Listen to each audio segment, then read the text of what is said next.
I'm gonna show you how to import or export watch list on Tradingview. So to get started, you have to open your Tradingview account first.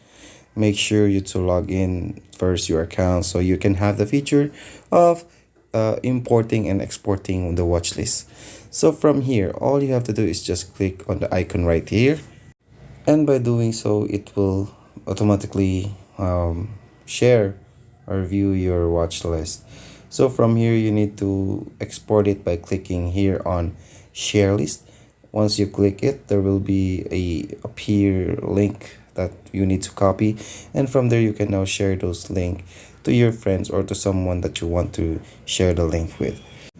And to import watch list, is all you have to do is just click on import list right here. But there's a catch. You need to have a premium account subscribe on Tradingview, or you cannot import list on the Tradingview app. So that's how you export or import list on Tradingview.